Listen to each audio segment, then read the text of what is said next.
9 dedos, 9 grandes crises. O que parecia ser apenas uma ironia matemática da política brasileira transformou-se na cronologia exata dos maiores nós éticos e institucionais da atual gestão do presidente Lula. Das vidraças quebradas em Brasília, ao inacreditável leilão de arroz vencido por uma lojinha de queijos, do indiciamento de ministros ao escândalo bilionário que sangrou o bolso dos aposentados no INSS. Nos próximos minutos, você vai entender como o pragmatismo político e os erros de bastidores desenharam um roteiro de desgaste que o Planalto tenta esconder. Prepare-se, porque o tombo na corda bamba da opinião pública é detalhado e sem filtro.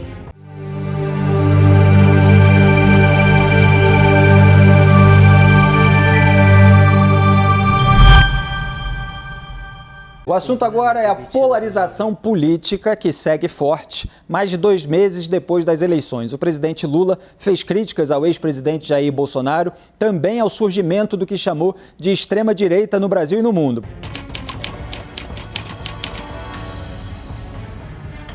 O terceiro mandato de Luiz Inácio Lula da Silva começou sob a promessa da pacificação e reconstrução institucional.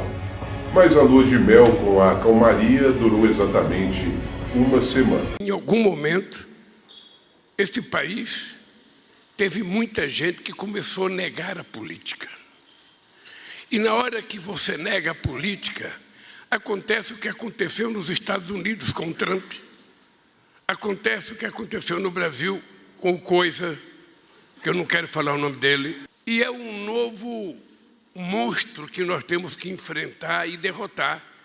Embora derrotamos o Bolsonaro, nós temos que derrotar o ódio, nós temos que derrotar a mentira, nós temos que derrotar o fake news, nós temos que derrotar os fanáticos, porque essa sociedade ela tem que voltar a ser civilizada. Dora, você estava falando um pouco a respeito disso. O Lula já desceu do palanque, ele vai continuar, ele se aproveita de toda essa sujeira ligada ao bolsonarismo em relação aos atos de 8 de janeiro para sair por cima. Como é que você avalia? Certamente. Tudo isso que você falou e mais um pouco. Não desceu no palanque, não descerá. Não é o estilo dele, tá certo? Ele fez.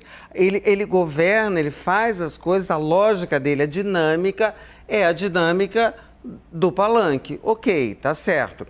Agora, a gente percebe que desde o início, mesmo antes de 8 de janeiro, ele não perdeu oportunidade em nenhum dos discursos, desde a posse, de citar o Bolsonaro. Por quê? Porque o Bolsonaro é o antagonista ideal. Eu, se entro na política, eu quero o Bolsonaro. Contra mim, eu vou querer uma pessoa civilizada, normal? Não, né? Em janeiro de 2023, as vidraças dos 3 poderes foram ao chão no rastro dos ataques. O governo herdou uma crise de segurança sem precedentes que atingiu o ápice político meses depois com o vazamento de imagens daquele circuito interno do Palácio do Planalto. As gravações mostravam o general Gonçalves Dias, então chefe do Gabinete de Segurança Institucional e amigo de longa data do presidente, circulando com uma passividade quase zen entre os invasores, chegando até mesmo a oferecer água mineral aos manifestantes. O G. Dias, como ficou conhecido, abriu a porta de saída do ministério e a porta de entrada para uma barulhenta CPMI do Congresso, que inaugurou o desastre da articulação governista. O senhor está ali com uma certa tranquilidade, digamos assim. Então você está ali, manda o pessoal descer, o senhor vê na porta, fecha novamente. Por que o senhor adotou essa tranquilidade? Por que naquele momento o senhor não deu ordem de prisão exatamente ali onde o senhor estava, naquele piso, não é? Naquele andar, que é o que me parece 3º ou 4º andar?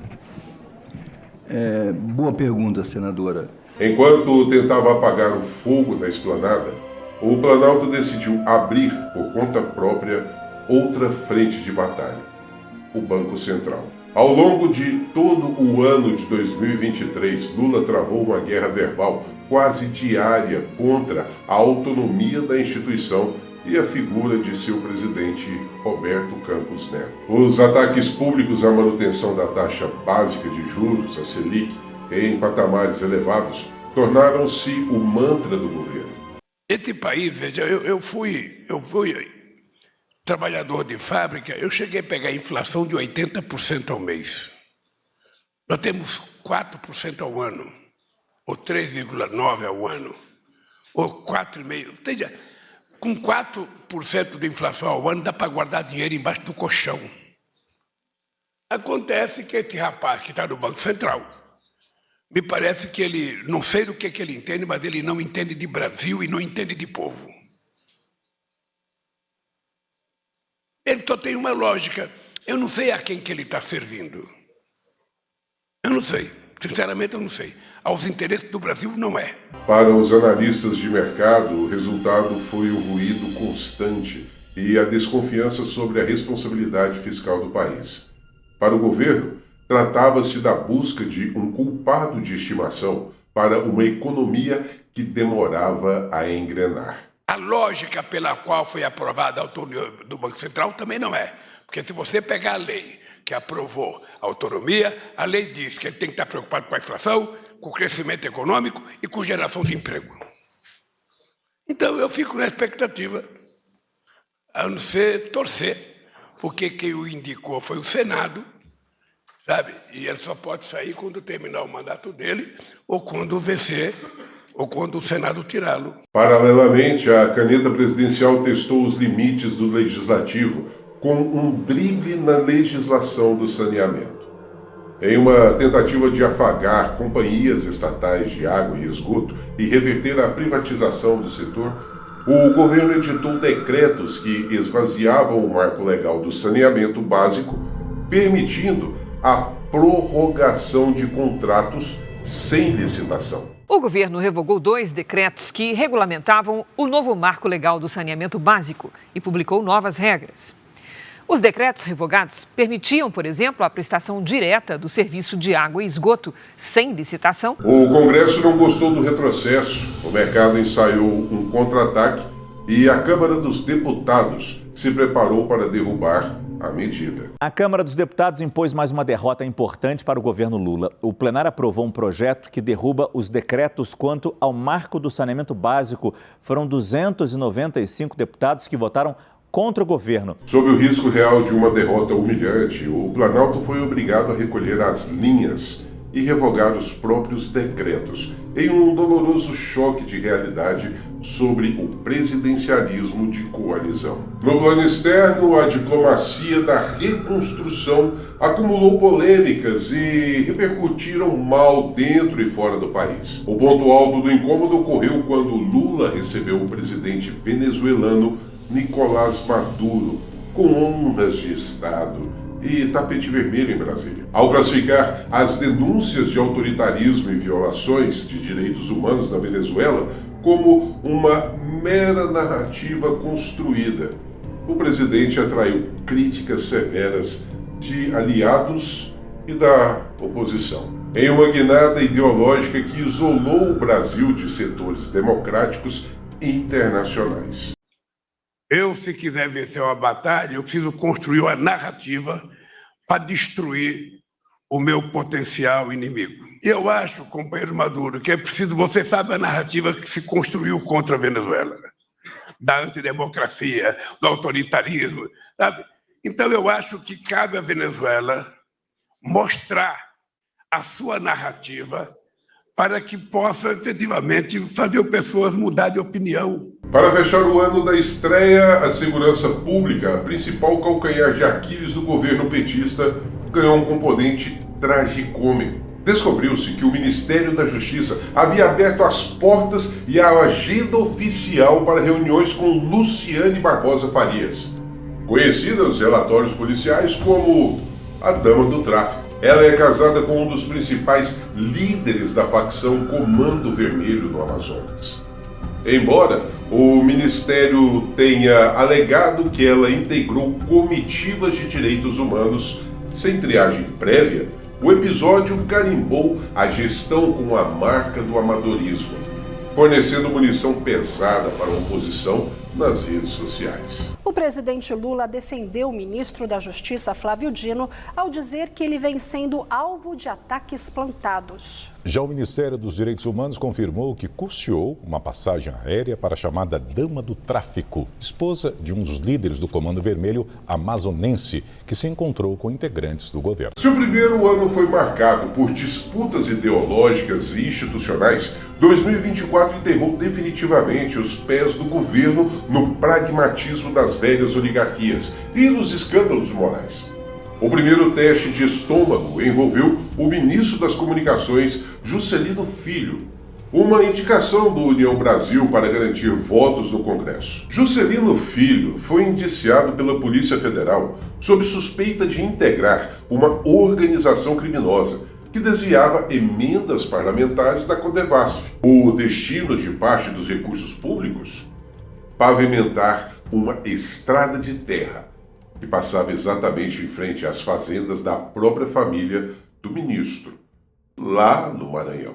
A Polícia Federal indiciou o ministro das Comunicações, Juscelino Filho, por suspeita de corrupção passiva, fraude em licitações e organização criminosa, relacionadas a desvio de recursos de obras da estatal Codevasf em Vitorino Freire, no Maranhão, comandada por sua irmã, Luana Rezende. Em nome da governabilidade, para não contrariar o Centrão, Lula manteve o ministro no cargo, demonstrando que o asfalto que une o governo ao parlamento não tem buracos. Mas o verdadeiro teste de competência e governança veio no segundo semestre, no rastro da tragédia climática que devastou o Rio Grande do Sul. Sob o pretexto de evitar o desabastecimento e a especulação de preços, o governo organizou por meio da Conab um leilão bilionário para importar arroz. O certame terminou em um fiasco retumbante e foi anulado às pressas. O motivo? Os vencedores do leilão e um dos alimentos mais sagrados da mesa dos brasileiros incluíam uma locadora de carros, uma empresa de turismo e uma pequena mercearia especializada em queijos e vinhos, localizadas no Amapá, sem qualquer capacidade técnica ou financeira para a operação.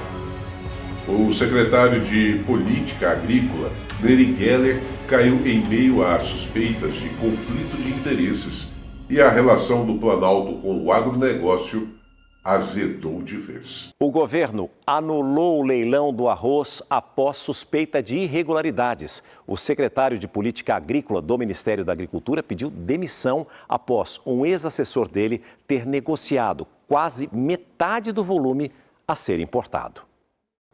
A anulação do leilão foi anunciada depois de reunião com o presidente Lula.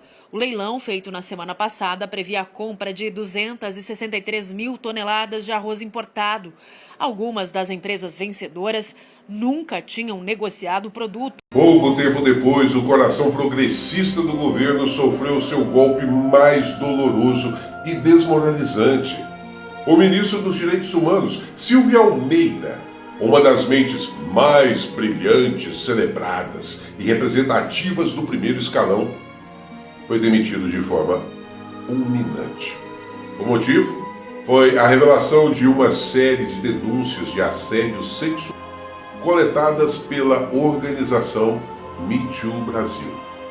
O choque na opinião pública e na base governista transformou-se em crise política quando se confirmou que uma das vítimas era ninguém menos que a ministra da Igualdade Racial, Aniele Franco. O episódio expôs fraturas expostas e silêncios constrangedores dentro da esplanada dos ministérios, atingindo em cheio a bandeira da moral do governo. O ministro dos Direitos Humanos, Silvio Almeida, foi chamado para uma reunião no Palácio do Planalto agora há pouco, em meio das especulações sobre uma possível demissão dele. E a confirmação veio, ele foi demitido. Eu vou ler uma nota que acabou de ser divulgada pelo governo, comunicado sobre a demissão do ministro Silvio Almeida. Diante das graves denúncias contra o ministro Silvio Almeida e depois de convocá-lo para uma conversa no Palácio do Planalto, no início da noite desta sexta-feira, o presidente Lula decidiu pela demissão do titular da pasta de Direitos Humanos e Cidadania.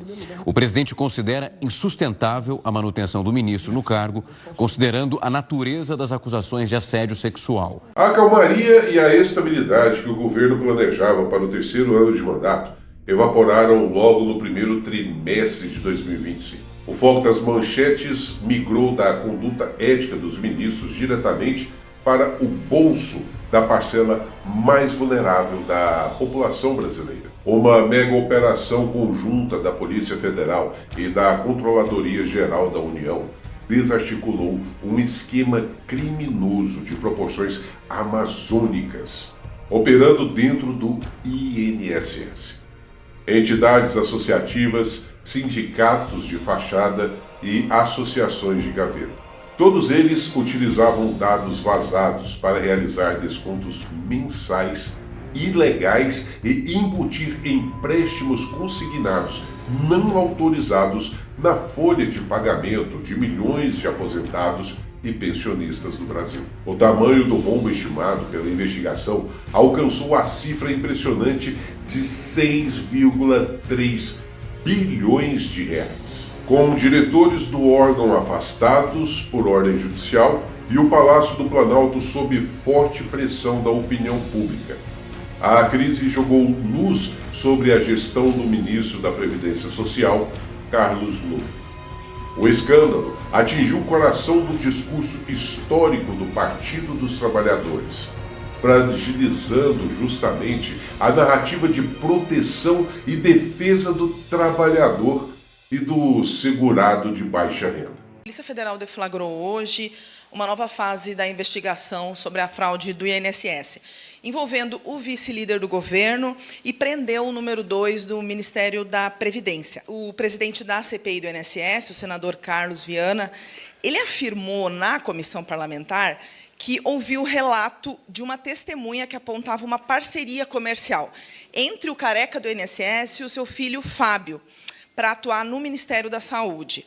Além disso, a comissão e a Polícia Federal têm investigado a entidade da qual o seu irmão é dirigente. Eu queria saber a sua opinião sobre esses fatos, presidente. No caso do INSS, nós já devolvemos para 4 milhões de pessoas 2 bilhões e 750 milhões de reais, e todas as pessoas que estiverem envolvidas diretamente ou não, elas vão ser investigadas pela Polícia Federal. Muitas das coisas estão em segredo de Estado. Eu, sinceramente, já li a respeito alguma notícia, e eu tenho dito para os meus ministros, tenho dito para as pessoas que participam da CPI, é importante que haja seriedade para que a gente possa investigar todas as pessoas que estão envolvidas, todas as pessoas. Ninguém ficará livre. Se tiver filho meu metido nisso, ele será investigado. Se tiver meu pai, que já morreu, não. Sabe? Se tiver o Haddad vai ser investigado. Ao final de 3 anos, o saldo aponta 9 crises de alta octanagem. Entre o pragmatismo político necessário para sobreviver às exigências do Congresso e os escândalos que corroeram bandeiras históricas, a gestão atual segue equilibrando-se na corda bamba da opinião pública, onde o tempo até as próximas eleições parece correr cada vez mais rápido. E talvez não fosse mera coincidência se os 9 dedos e 9 escândalos possam se multiplicar. Talvez não os dedos, mas os escândalos, com certeza, pois muito ainda está por ser descoberto embaixo desses tapetes do Planalto. Pois os dedos do Lula vão continuar como sendo 9. Afinal de contas, nem tudo é o que parece.